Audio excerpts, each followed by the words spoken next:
Nico adjusted the clasp on his dark blue uniform, trying to ignore the feeling that the room was watching him.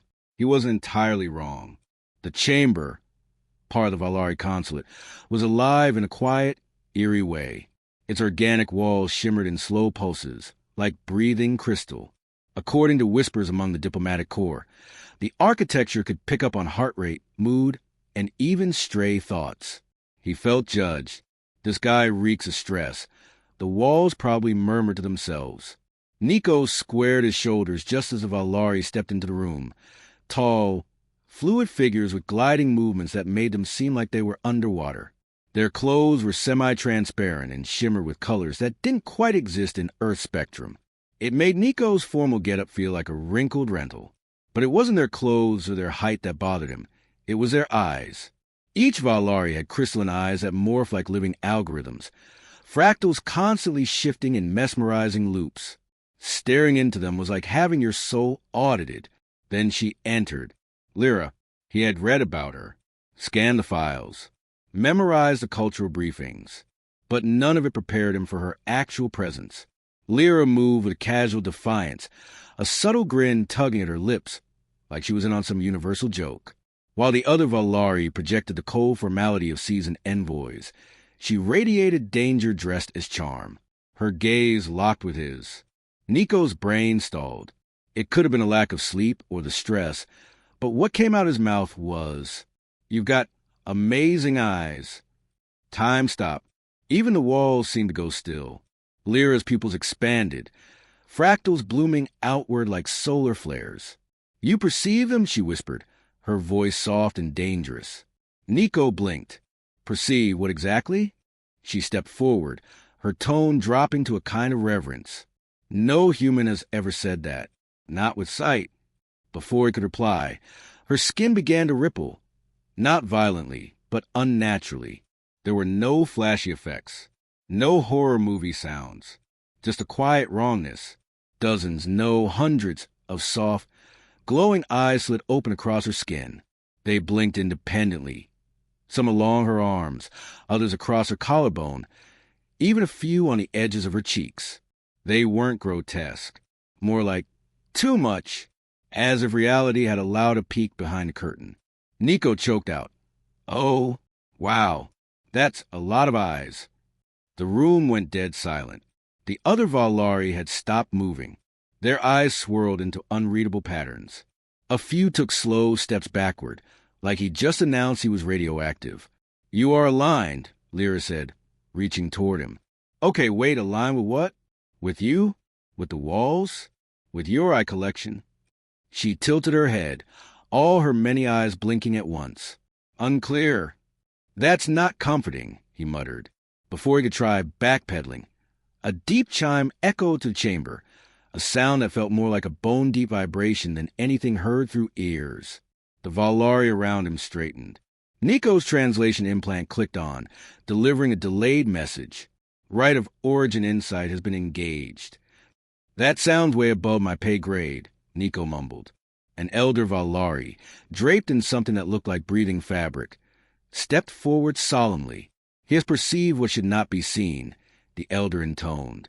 "The path requires judgment." "Wait, judgment? Like metaphysical test? Or off with his head, kind of judgment?" Lyra didn't answer. She blinked, with roughly 60 eyes. "Cool, cool," he said. "Not cool at all." Two guards emerged, their presence sharp and shimmering. They flanked him silently. He raised his hands. "Listen, I didn't mean to perceive anything. Can't we just pretend this didn't happen? I'll file a report. Say everyone's eyes are totally normal." "No," Lyra said, with a small smirk that didn't quite reach her real eyes, or the spectral ones. "That's not how our laws work." "Well, my laws say I'm entitled to a lawyer," he said, before realizing how pointless that was. "Your laws don't apply here," the elder replied. "Of course not." As the guard began to move him, Nico gave Lyra one last look. "Any chance this ends with, like, tea and a sincere apology?" "Unlikely," she replied. "Fantastic," he muttered. "I love cosmic bureaucracy." The corridor they led him down opened into something resembling a courtroom, if it had been designed by a sentient coral reef. The ceiling was high and curved, glowing membranes shifting like a living aurora. Nico sat on a chair that had grown from the floor. It was warm. He tried not to think about that. A semicircle of Alari elders sat before him, unmoving, unreadable, terrifying in their silence. Lyra stood beside him, an unreadable expression on her many-faced face. "The human has seen," the lead elder announced. "The human didn't want to," Nico retorted. No one mentioned possible hallucination triggers in the orientation packet.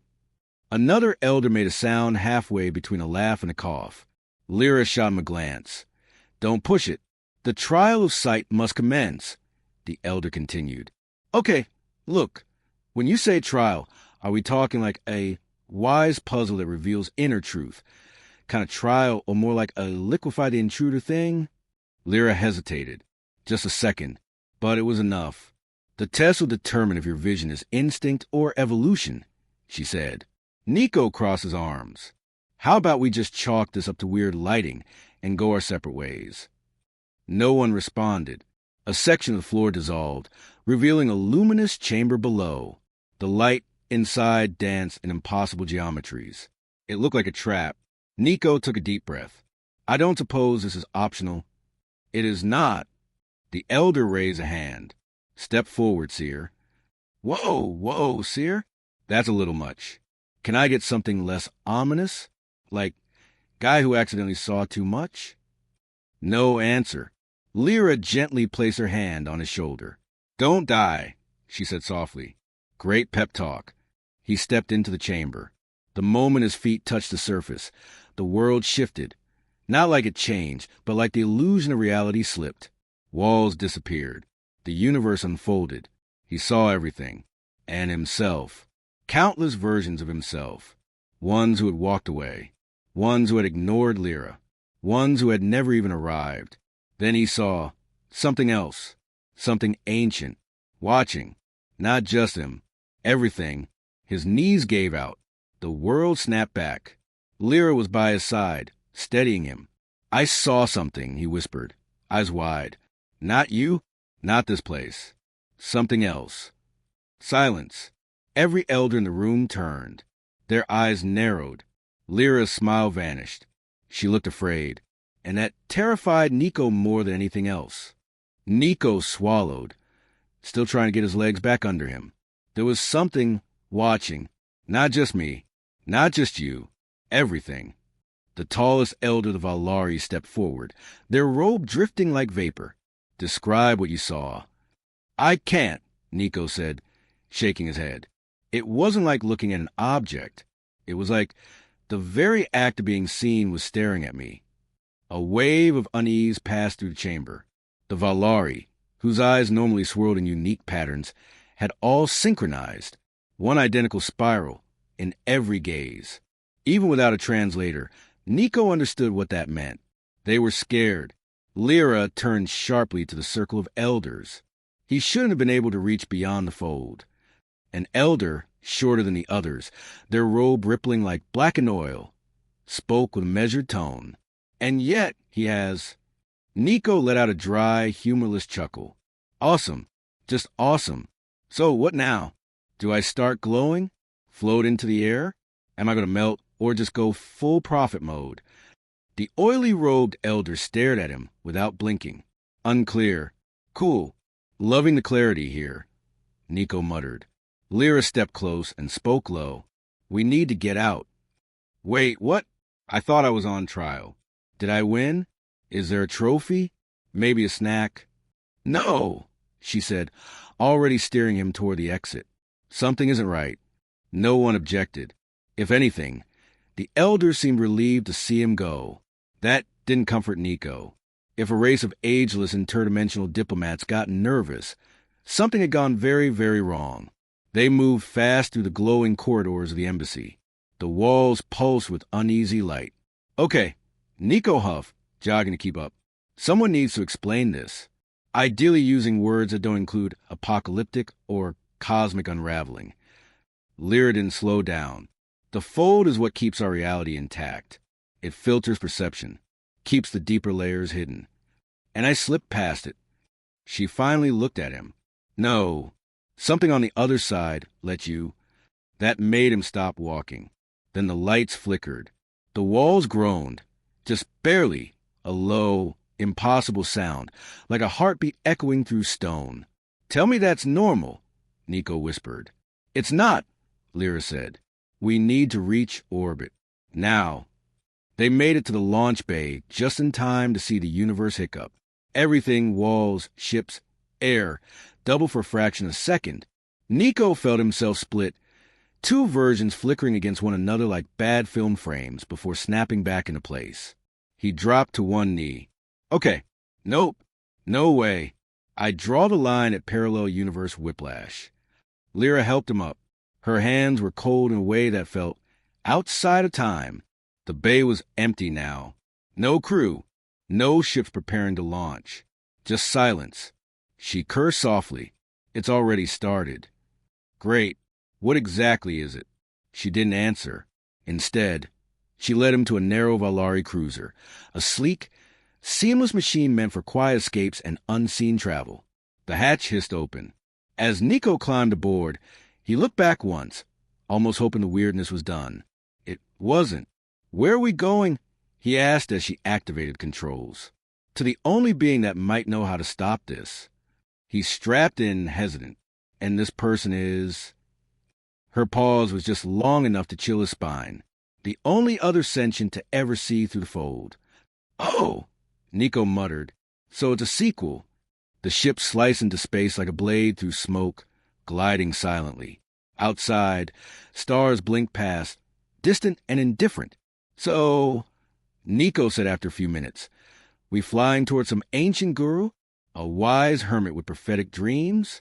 Maybe a glowing-eyed oracle who tells me I'm secretly the chosen one. Lyra didn't look up. Not exactly. Didn't think so.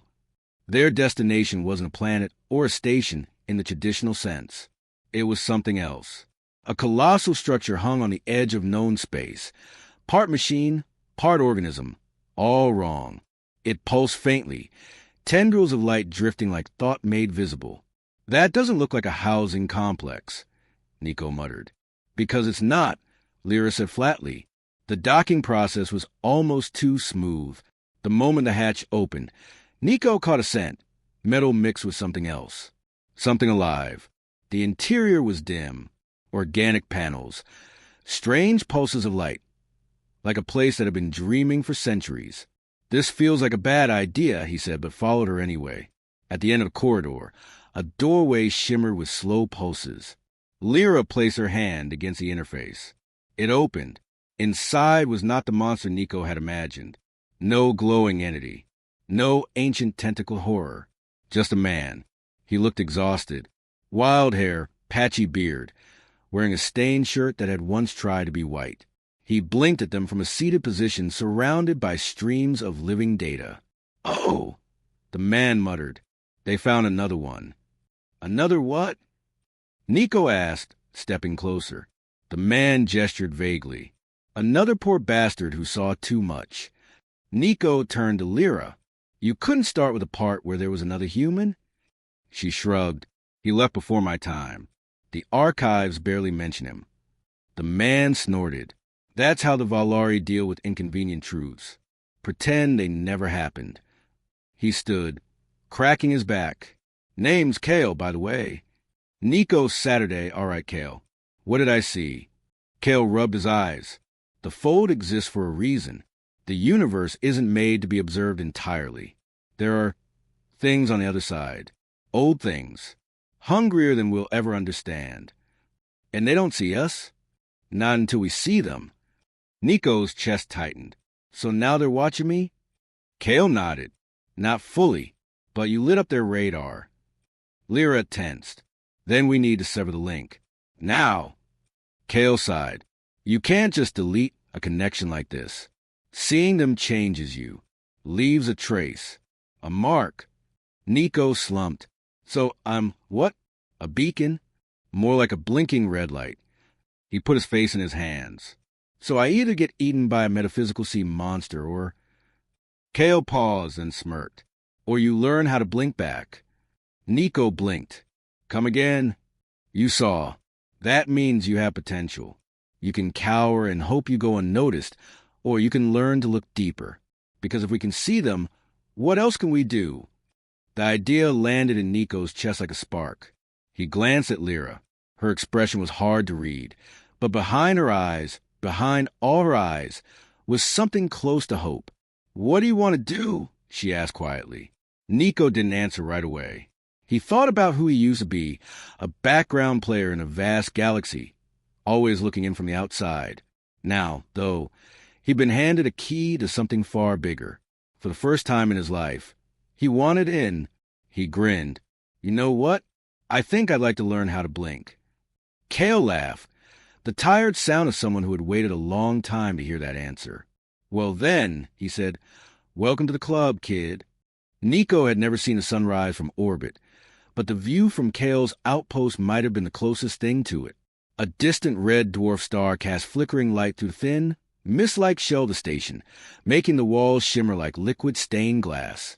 He stood by a translucent panel, watching filament of energy drift past like slow lightning. He wasn't sure how long he'd been here. Hours, days, maybe longer. Time inside the outpost didn't move in a way he understood.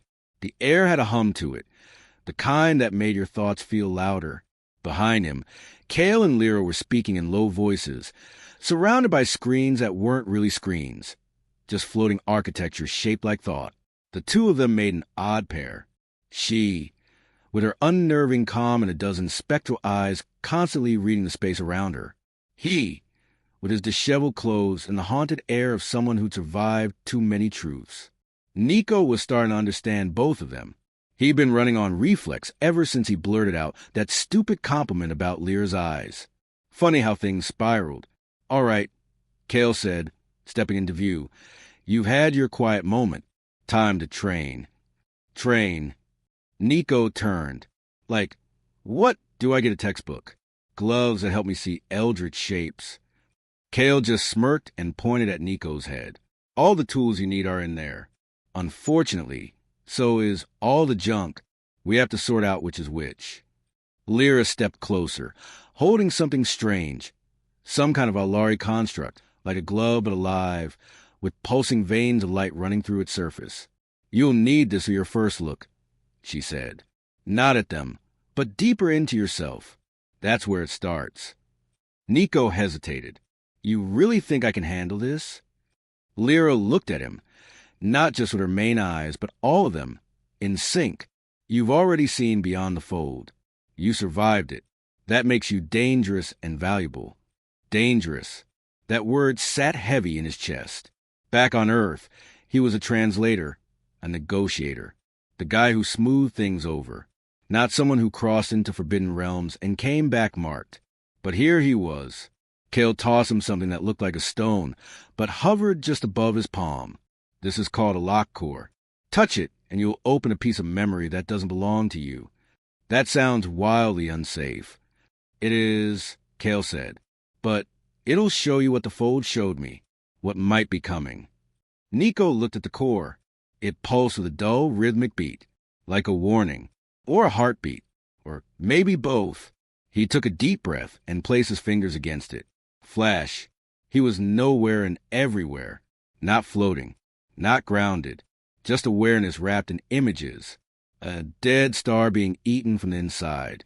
A ring of sentient moons screaming into the void. And then an eye, no body, no face, just an endless eye that saw across all things. And it turned toward him. Nico yanked back, gasping, the lock core rolling off his palm and vanishing midair. Yeah, Kale said, voice low. That one gets everyone. Nico staggered to his feet. They're coming. No, Kale corrected. They're curious. We're not worth eating yet. But now they know some of us can see. That's enough to change the game. So what now? Nico asked. You train. You learn to look without losing yourself. And when the time comes. You blink back, Nico finished, steadying his breath. Kale smiled. Exactly. Lyra watched them both, arms crossed, her many eyes unreadable. We don't know what will happen next.